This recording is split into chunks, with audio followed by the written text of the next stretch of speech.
Totoo po. And I wanted to give it a try po kasi. Kasi ako po yung unang nagkagusto sa kanya. Ako yung nag-pursue sa kanya. Tapos nung nandyan na. Tapos nung nandyan na, parang... Pag ganun na. Yung natigil na yung chase na nararamdaman. Opo. Kasi ang tagal ko siyang inintay, ang tagal ko siyang minahal. And then, nung kami na, parang... Hindi pala ganun kamahal? Hindi pala same level yung love Hindi namin. na. Kasi dati intense eh. Hindi na, Opo. sabi mo nga, di ba, first time mong gumawa ng ganun sa Facebook dahil ganun mo siya kagusto. Anong masasabi mo doon, Ryan? Kaya po I felt like a trial card. Parang yun. Gusto nyo lang parang... Pakiulit? Aminin mo, hindi natin naintindihan agad, di ba? Pakiulit. You felt like felt like A trial card. Trial card. Para kasi... trial card. Kasi ang rinig ko, I felt like a triathlon ang rinig ko.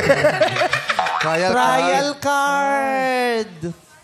Pero hindi po ganun yung naramdaman ko sa kanya dati. Kasi hindi ko naman po siya ipupursue kung hindi ko po siya totoong mahal. Yeah. It's just one day I woke up and hindi ko na siya ma-imagine sa future ko.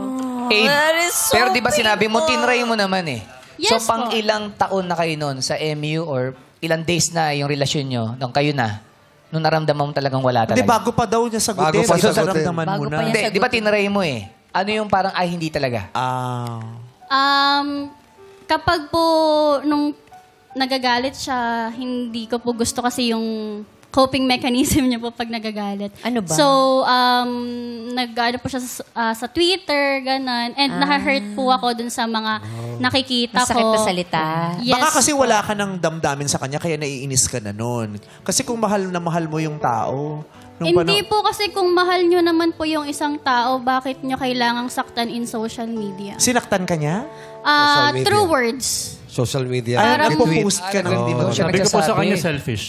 Kasi yung kwento po nun, kasi for 2 years po ako bago nakamove on sa kanya. So for 2 years, 3 times po ako nag-ask for a conversation kasi nga po, parang she left more questions than answers. I wanted to talk to her lang para, maka-move on kasi I was very sure to myself na yung conversation na yun yung kailangan ko para maka-move on. Nag-post Hindi ka po- nung wala na kayo. Opo. Nung wala na pala kayo eh. Kala ko naman kaya ka na-hurt dahil ginagawa niya during the time na wala naman na pala kayo nun. Nung during MU po, kapag off po kami, meron din po siyang mga konting Parinig. parinig. Ganun. Talakera ka sa Opo. Twitter. Kasi po nung after po ng relationship namin, parang I wanted to catch her attention para Hindi, pakausapin MU ako. pa lang. MU pa lang daw may ganun ka na. O, hinarap niya, sabi niya, ano ba sinasabi ko? Sabi niya ganun. Kitang-kita ko yung, So nung nag-break kayo, hindi ka na niya kinausap. Opo. Kaya Parang sa gusto ko social lang po media ka ng nagsalita. accountability na kausapin mo man lang ako at ng 1 hour kasi ang reason niya po nun kasi sabi niya uncomfortable daw po siya makapag-usap sa akin. Parang sabi ko, what is 1 hour of your discomfort sa 2 years na suffering ko because of you? Oh, yeah. Sabi nga ni Piolo, I deserve an explanation. Diba? Yes. For me naman po, in my defense, kapag tapos na. Kasi during nung bago po kami mag-break, nung April 24, nag-uusap lang kami.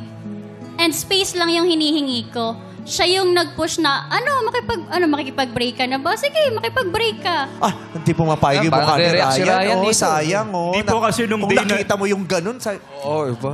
Yung day po na yung nakapaghiwalay siya, sabi, nag-good morning ako, tapos hapon na wala pa. Tapos, Nag-good evening naman. Sabi ko, do we have a problem? Sabi niya, wala. Tapos nag-usap po kami ng patuloy-tuloy. Meron naman pala. Parang sabi niya, I am not enough for her daw, ganyan. Yun. okay kayo ngayon, hindi.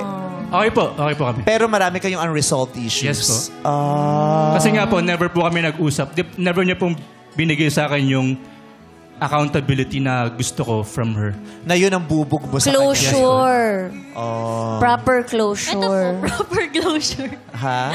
Parang eto na po yun. Yung, Siguro yung kayo lang dalawa para lang ma-at peace na si Kasi Ryan. kung silang dalawa lang, wala namang audience yun. Kung silang dalawa, di wala tayong guest ngayon, diba? Actually, pabor to. Maraming salamat sa inyo.